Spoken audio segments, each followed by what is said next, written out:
नमस्कार जोहार, स्वागत है आपका डिजिटल झारखंडी समाचार में। तो चलिए झारखंड की आज की बड़ी और मुख्य खबरों की बात करते हैं, पर उससे पहले आपसे एक छोटी सी अनुरोध है, कृपया वीडियो को एक प्यारा सा लाइक अवश्य कर दीजिएगा, क्योंकि आपका एक लाइक करना ही हमारी मेहनत का फल होता है। चलिए शुरुआत करते हैं आज की पहली और बड़ी खबर से। भारत में HMPV के 2 केस सामने आए, स्वास्थ्य मंत्रालय ने की पुष्टि, एडवाइजरी होगी जारी। भारत में ह्यूमन मेटान्यूमो वायरस के 2 संदिग्ध मामले सामने आए हैं। दोनों केस कर्नाटक में मिले हैं। मीडिया रिपोर्ट्स के मुताबिक पहले मामले में 8 महीने के बच्चे की कथित पॉजिटिव रिपोर्ट आई है। प्रयोगशाला की रिपोर्ट के अनुसार बच्चे का सैंपल 2 जनवरी को कलेक्ट किया गया था। इस बीच स्वास्थ्य मंत्रालय पहला संदिग्ध मामला सामने आने के बाद HMPV को लेकर एडवाइजरी जारी कर सकता है। मीडिया रिपोर्ट के मुताबिक सूत्रों ने बताया कि शिशु और उसके परिवार का हाल ही में यात्रा का कोई इतिहास नहीं था और उनमें कोई लक्षण नहीं दिखे। वहीं भारतीय चिकित्सा अनुसंधान परिषद ICMR ने एक और अन्य मामले की पुष्टि की है, जिससे भारत में HMPV केस की संख्या बढ़कर 2 हो गई है। स्वास्थ्य और परिवार कल्याण मंत्रालय ने कहा कि ICMR ने कर्नाटक में ह्यूमन मेटान्यूमो वायरस के 2 मामलों का पता लगाया है। दोनों मामलों की पहचान कई श्वसन वायरल रोगजनकों के नियमित निगरानी के माध्यम से की गई थी। देश भर में श्वसन संबंधी बीमारियों की निगरानी के लिए ICMR के चल रहे प्रयासों का हिस्सा है। बता दें कि HMPV मुख्य रूप से बच्चों को प्रभावित करता है और दुनिया भर में फ्लू के लगभग 0.7% मामलों में पाया जाता है। हालांकि कर्नाटक के स्वास्थ्य अधिकारियों ने कहा है कि उनके पास इस स्ट्रेन के बारे में विस्तृत जानकारी नहीं है।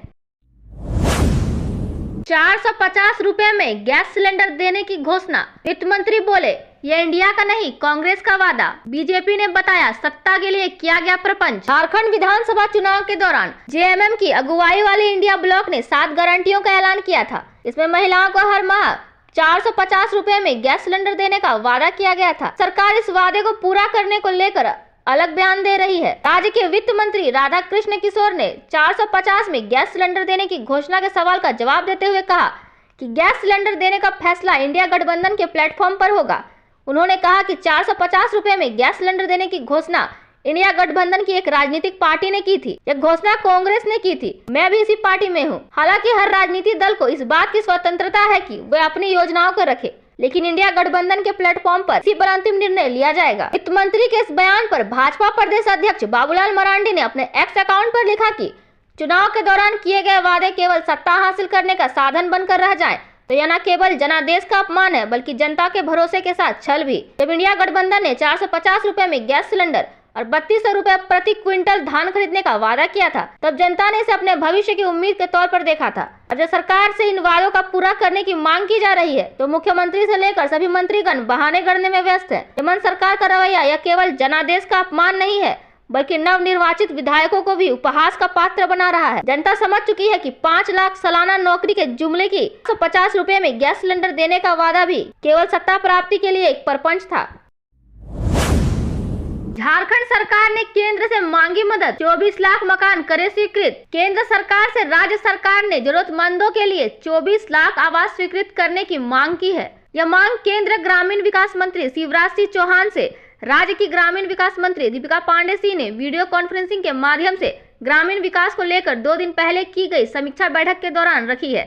मंत्री दीपिका पांडे सिंह ने बताया कि बैठक के दौरान यह जानकारी मिली कि देश के सभी राज्यों में प्रधानमंत्री आवास के तहत कितने आवास की जरूरत और होगी। इसकी जानकारी के लिए एक सर्वे कराया जाना प्रस्तावित है। मंत्री दीपिका पांडे सिंह ने बताया कि उन्होंने केंद्र सरकार को अवगत कराया है कि झारखंड में राज्य सरकार की ओर से 6,05,000 अबुआ आवास स्वीकृत किए गए हैं। मंत्री ने बताया कि अबुआ आवास योजना के तहत रसोई युक्त 3 कमरों के आवास के लिए राज्य सरकार 2 लाख रुपए की राशि दे रही है। मनरेगा के तहत अबुआ आवास में शौचालय का निर्माण भी कराया जा रहा है। उन्होंने कहा कि राज्य में 24 लाख अबुआ आवास और देना है। केंद्र सरकार इसकी स्वीकृति दे और अबुआ आवास की तरह प्रधानमंत्री आवास को रसोई युक्त 3 कमरे का बनाए और 2 लाख रुपए प्रति आवास उपलब्ध कराने की पहल करे। कम से कम अनुसूचित जनजाति के परिवारों को जिनका वार्षिक आय 50,000 से कम है, उन्हें 2 लाख रुपए प्रति लाभुक को दिया जा सकता है। PMGSY फेज 4 के अंतर्गत झारखंड में सामान्य क्षेत्र में 500 से अधिक बसावटों और शेड्यूल क्षेत्र में 250 से अधिक बसावटों और LWE जिले के 100 से बसावटों को संपर्क सड़क से जोड़ने के लिए योजना की स्वीकृति दी जाती है।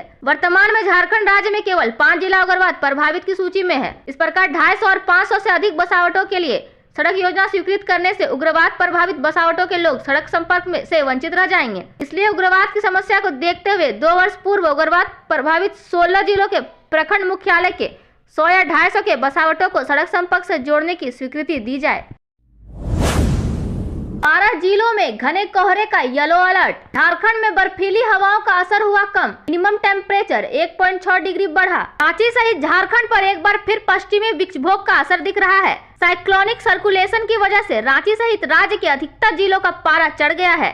न्यूनतम तापमान में 1.6 डिग्री सेल्सियस की बढ़ोतरी दर्ज की गई है। पारा चढ़ने से ठंड से हल्की राहत मिली है। बर्फीली हवाओं की रफ्तार भी कम हुई है। पिछले 24 घंटे में रांची का अधिकतम तापमान 1.7 डिग्री सेल्सियस बढ़कर 24.6 डिग्री पर पहुंच गया है। वहीं न्यूनतम तापमान 1.3 डिग्री सेल्सियस बढ़कर 9.2 डिग्री सेल्सियस पर पहुंच गया है। हालांकि रांची का कांके जिले में अब भी सबसे ठंडा क्षेत्र रहा। यहाँ का न्यूनतम तापमान 4.4 डिग्री सेल्सियस रिकॉर्ड किया गया। आज से आसमान में बादल छाया रहेगा। न्यूनतम तापमान में बढ़ोतरी दर्ज की जाएगी। इस वजह से सर्दी कुछ कम सताएगी। राजधानी का न्यूनतम तापमान सोमवार से फिर 2 से 3 डिग्री सेल्सियस तक गिर सकता है। 7 से 11 जनवरी तक न्यूनतम तापमान 8 डिग्री सेल्सियस के आसपास रह सकता है। इस दौरान सुबह में धुंध और कोहरा रह सकता है। इसके बाद आसमान साफ रहेगा। वहीं 12 जिले में घने कोहरे का येलो अलर्ट। इधर मौसम विभाग ने पलामू, गढ़वा, चतरा, कोडरमा, लातेहार, लोहरदगा, देवघर, धनबाद, दुमका, पूर्वी सिंहभूम, पश्चिमी सिंहभूम, सिमडेगा क्षेत्र में घने कोहरे का येलो अलर्ट जारी किया है। दौरान सड़क पर वाहन चलाने में सावधानी बरतने की सलाह दी गई है। 8 जनवरी को आसमान साफ होते ही एक बार फिर मौसम का मिजाज बदलेगा। 10 जनवरी तक रांची सहित अन्य जिलों का न्यूनतम तापमान 7 डिग्री से नीचे जा सकता है।